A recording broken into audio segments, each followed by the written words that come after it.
السلام عليكم ورحمة الله وبركاته نحمده ونصلي على رسوله الكريم أما بعد సోదరులారా సోదరీమణులారా మనం చేసేటువంటి ప్రతి మంచి పనిలో కూడా మూడు విషయాలను గుర్తుంచుకుంటే ఆ మంచి పని యొక్క దర్జా అల్లా దగ్గర చాలా పెరిగిపోద్ది.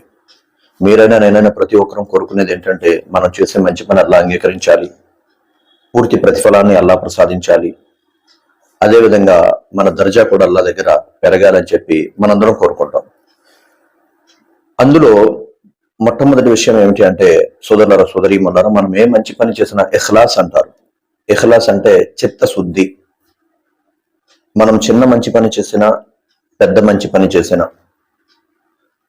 ఇఖ్లాస్ అనేది చాలా ముఖ్యం.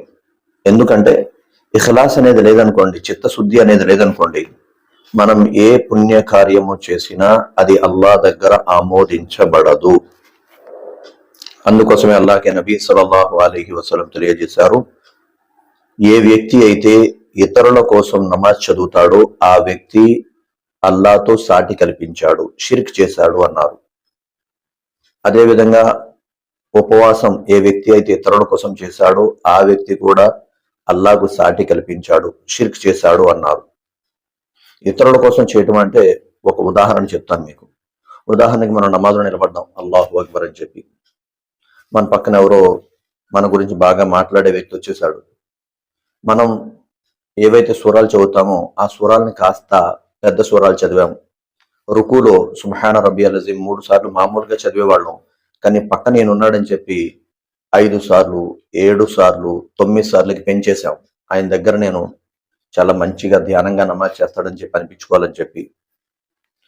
దీన్ని అంటారు షిర్కే ఖఫీ, దాగి ఉన్న షిర్క్. ఇది షిర్కే అస్గర్ అని కూడా అంటారు, చిన్న షిర్క్ అని చెప్పి.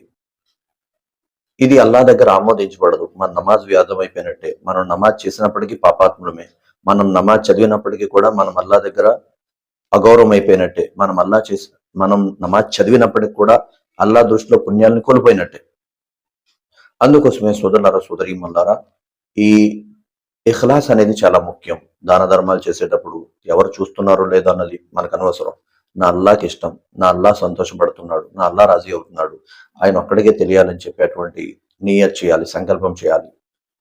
అది ఏ మంచి పని చేసినా, అది నమాజ్ అయినా, ఉపవాసమైనా, దాన ధర్మమైనా, తస్బియత్ అయినా, తిలావత్ అయినా, ఏమిటండి, ఏ మంచి పనైనా, ఎవరికైనా సహాయం చేస్తున్నాం, ఆ సహాయమైనా మనం అల్లాని మాత్రమే దృష్టిలో పెట్టుకోవాలి. నా అల్లా నన్ను చూస్తున్నాడు, నా అల్లా నాతో రాజీ అవ్వాలి, నా అల్లాకి ఈ పని నచ్చాలి, నా అల్లా నన్ను ఇష్టపడాలి, నా అల్లా దగ్గర నా దర్జా పెరగాలి, నా అల్లా నాతో సంతోషపడాలి. ఇది మొట్టమొదటి యొక్క విషయం. మన ఆచరణ యొక్క దర్జా పెరగడానికి, పుణ్యాలు పెరగడానికి, అల్లా సంతోషపడటానికి ఇఖ్లాస్ అనేది ఉండాలి. మొట్టమొదటిగా ఇఖ్లాస్, ఇది చాలా ముఖ్యం. ఇది ఒక విషయం ఏంటంటే, మనం ఏ మంచి పని చేసినా ఇఖ్లాస్, అల్లా సంతోషం కోసం అనేది మర్చిపోకూడదు. అల్లా సంతోషం కోసం నేను ఈ పని చేస్తున్నాను అంతే. ఇది మొదటి విషయం. రెండోది సోదరీమణులారా, మనం ఏ మంచి పని చేసినా ఆ మంచి పని అయిన తరువాత ఇస్తగ్ఫార్ చేయాలి. అంటే అల్లాతో క్షమాపణ వేడుకోవాలి. నమాజ్ చదివాను, అల్లాహు అక్బర్ అని చెప్పి ఫస్ట్ నుంచి ఎండ్ వరకు నమాజ్ చదివాను. నమాజుల ఆఖరిని ఏముంటుందండి? అల్లాహుమ్మా ఇన్నీ జలంతు నఫ్సీ దులుమన్ కసీరం వలా యగ్ఫిరు దునూబ ఇల్లా అంత ఉంటుంది కదా.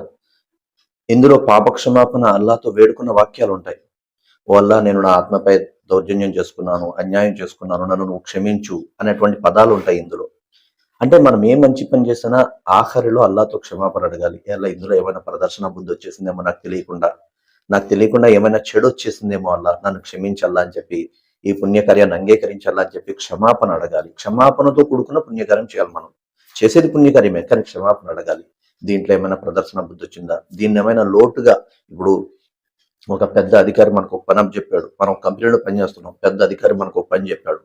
ఆ పని చెప్పినప్పుడు ఆ పని మనం ఎంత ధ్యానంగా చేస్తాం, చాలా ఇంట్రెస్ట్ గా చేస్తాం. ఎక్కడ కూడా చిన్న మిస్టేక్ కూడా అవ్వకూడదు. ఎందుకంటే ఆ పైన ఆఫీసర్ దగ్గర నా పేరు బాగా పలకాలి, వాళ్ళు బాగా నన్ను పొగడాలి అని చెప్పి సర్వసాధారణంగా ప్రతి మనిషి కోరుకుంటాడు, కింద పనిచేసే వ్యక్తి. మరి సర్వలోకాల సృష్టికర్త అయినటువంటి అల్లా కోసం మనం మంచి పనులు చేస్తున్నాం కదా, ఈ పని అల్లా మెచ్చుకునే విధంగా నేను చేశానా, ఆ స్థాయిలో నేను చేయగలిగానా, అల్లా యాక్సెప్ట్ చేశాడంటారా అనేటువంటి ఒక భయం మనలో ఉంటూ అల్లాతో క్షమాపణ వేడుకుంటూ పుణ్యకార్యం చేయాలి. ఇది రెండో విషయం. ఏ పుణ్యకార్యం చేసినా క్షమాపణ వేడుకోవాలి. మనం చేసింది పుణ్యకార్యమే, కానీ ఎక్కడైనా పొరపాటు జరిగిందేమో, ఎక్కడైనా తప్పు జరిగిందేమో, ఎక్కడైనా తప్పు చేసామేమో. ఎందుకంటే మనం మనుషులం, మన వల్ల తప్పులు జరుగుతాయి, పొరపాట్లు జరుగుతాయి. అందుకోసమే క్షమాపణతో కూడిన పుణ్యకార్యం చేయాలి. ఇది రెండో విషయం. మూడో విషయం సోదరులారా, సోదరీమణులారా, మనం ఏ మంచి పని చేసినా అల్లాహకి కృతజ్ఞత అనేది మర్చిపోకూడదు. ఇది అల్లాహకి చాలా ఇష్టం. అల్లాహ్ ఖురానే మజీద్లో అంటాడు, మీరు నేను ఇచ్చిన వరాలకు కృతజ్ఞత చెప్తూ ఉండండి, నేను ఆ వరాలను ఇంకా పెంచుతూ పోతానని చెప్పి అంటాడు అల్లాహ్. అల్లాహ్ మనకి సుబ్హాన్ అల్లా చదివే భాగ్యం ఇచ్చాడు. అల్హమ్దులిల్లా, ఇవాళ సుబ్హాన్ అల్లా 100 సార్లు చదివానండి బాబు. అల్లాదే వల్ల కృతజ్ఞత చెప్పాలి అల్లాహకి. ఇవాళ మనం కనీసం ఒక 4 సూరాలు చదివాను. అల్హమ్దులిల్లా, ఈరోజు 4 సూరాలు చదివాను అల్లాదే వల్ల. లేదా ఈరోజు ఖురాన్ తెలుగులో తీసి చదివాం ఒక 2-3 పేజీలు. అల్హమ్దులిల్లా, ఈరోజు 2-3 పేజీలు తెలుగులో నేను ఖురాన్ చదివాను. అల్హమ్దులిల్లా, ఈరోజు నేను తరావీ పూర్తిగా చదివాను. ఎందుకంటే నాకు నిన్న కుదరలేదు, ఈరోజు అల్హమ్దులిల్లా బాగా కుదిరింది. ఏంటండి, ప్రతి మంచి పనికి అల్లాహ్కి శుక్రాదా చేయాలి, అల్లాహ్కి కృతజ్ఞత చెప్పాలి. అది చిన్న పుణ్యకార్యమైనా సరే అల్లాహ్కి శుక్రాదా చేయాలి, అల్లాహ్కి కృతజ్ఞత చెప్పాలి. అది అల్లాహ్కి చాలా ఇష్టం. అది అల్లాహ్కి చాలా ఇష్టం. దాన ధర్మం చేశారా? అల్హమ్దులిల్లా, నేను పేదానికి, ఆ పేదవాడికి ఒక 10 రూపాయలు దానం చేయగలిగాను, ఒక 5 రూపాయలు దానం చేయగలిగాను. కృతజ్ఞత చెప్పాలి, కృతజ్ఞత చెప్పాలి. అల్లాహ్కి కృతజ్ఞత అంటే చాలా ఇష్టం, చాలా ఇష్టం. ఉపవాసం ఉన్నాం, అల్హమ్దులిల్లా, ఈరోజు ఉపవాసం అల్లాహ్ ఉండే భాగ్యం ఇచ్చాడండి బాబు, చాలా సంతోషంగా ఉంది నాకు అని చెప్పేసాను. అల్లాహ్ చాలా ఇష్టం. అందుకోసమే సోదరులారా, సోదరీమణులారా, ఈ 3 పనులు మనం మన యొక్క ప్రతి మంచి పనిలో గుర్తుంచుకోవాలి. ఒకటేంటండి, మళ్ళీ గుర్తు చేస్తున్నాను, ఇఖ్లాస్. ఇఖ్లాస్ అంటే చిత్తశుద్ధి. ఏ మంచి పని చేసినా అల్లాహ్ కోసం చేయాలి, అల్లాహ్ నాతో రాజీ అవ్వాలి. ఇది మొదటి విషయం. రెండోది ఏంటండి, రెండోది మిమ్మల్ని అడుగుతున్నా, చెప్పండి, రాసి పెట్టండి కింద కామెంట్లు. నేను చెప్పిన 3 పనులు కూడా మీలో ఎవరైనా రాయటం వస్తే కనుక రాయండి. ఒకటి చిత్తశుద్ధి, రెండోది పాపక్షమాపణతో కూడిన పుణ్యకార్యం. పాపక్షమాపణతో కూడిన పుణ్యకార్యం చేయాలి. అంటే పుణ్యకార్యం చేశాం, కానీ అల్లాహ్ క్షమాపణ అడగాలి. అల్లాహ్, ఎక్కడైనా లోటుపాట్లు అయిపోయినాయేమో, నువ్వేమో సర్వలోకాల సృష్టికర్తవు, నేనేమో నీ యొక్క దాసుల్లో చిన్ని దాసుణ్ణి, చిన్న భక్తురాల్ని, నేను సరిగ్గా చేయగలిగానో లేదో, అలా నువ్వు నాతో రాజీ అవ్వలేదో, క్షమించాలా, ఏమన్నా లోటుపట్లయితే మన్నించాలా. ఇది రెండోది. ఒకటి చిత్తశుద్ధితో చేయాలి, ఏ పుణ్యకార్యం చేసిన అల్లాహ్ సంతోషం కోసమే. రెండోది ఏంటండి, క్షమాపణతో కూడిన పుణ్యకార్యం, అల్లాహ్తో క్షమాపణ అడుగుతూ పుణ్యకార్యం చేయాలి. మూడోది, ప్రతి మంచి పని తరువాత అల్లాహ్కి కృతజ్ఞత చెప్పాలి. ఈ 3 వీలైతే కామెంట్ బాక్స్ లో రాసి పెట్టండి, ఈ 3 పనులు అని చెప్పి. మీ ద్వారా ఈ 3 పనులు ఎవరైనా ఇప్పుడు రాశారనుకోండి, అది చదివితే మైండ్ లో కూర్చుని పోద్ది. మీరు రాసింది కనుక ఎవరికైనా కూర్చుందండి, ఇన్షాల్లా జీవితం అంతా వాళ్ళు చేసే పుణ్యకార్యంలో భాగం మీది కూడా ఉంటుంది ఇన్షాల్లా.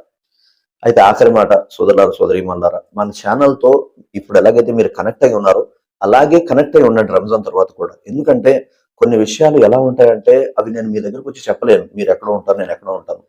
కొద్దిమంది సౌదీలో వింటుంటారు అల్లాదే వల్ల మన వీడియోలు, కొద్దిమంది దుబాయ్ నుంచి కాంటాక్ట్ అయి ఉంటారు, కొద్దిమంది కువైట్ నుంచి కాంటాక్ట్ అయి ఉంటారు, కొద్దిమంది ఇండియాలోనే ఎక్కడెక్కడో ఉంటారు. పాపం ఈ 2,53,000 ఎక్కడెక్కడో ఉన్నాం మనం అందరం.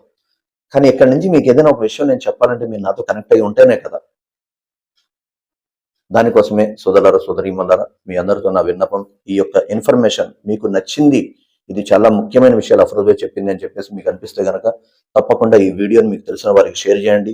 అలాగే మన వీడియో లైక్ చేయండి, ఖచ్చితంగా లైక్ చేయండి. లైక్ చేస్తే ఏమవుతుందంటే యూట్యూబ్ ఇంకా ఎక్కువ మందికి చూపిస్తుంది, ఇంకా ఎక్కువ మందికి చేరవేస్తుంది అనమాట. లైక్ చేయండి. అదేవిధంగా ఛానల్ని తప్పకుండా సబ్స్క్రైబ్ చేసుకోండి, పక్కనే ఉన్న బెల్ సింబల్ టచ్ చేయండి. అలాగే నా గురించి కూడా దువా చేయండి. కొద్దిమంది దగ్గరకు వచ్చి చెప్తున్నారు, అప్పుడు ఏమైనా డేట్స్ ఉన్నాయని చెప్పి, దయచేసి క్షమించండి. ఇప్పుడు కేవలం ఆదివారాలు మాత్రం ఖాళీ ఉన్నాయి. ఒకవేళ మీరు ఆదివారం ఏమైనా ప్రోగ్రామ్ పెట్టుకోండి, నాతో కాంటాక్ట్ చేయండి. జజాకుముల్లాహ్ ఖైరా.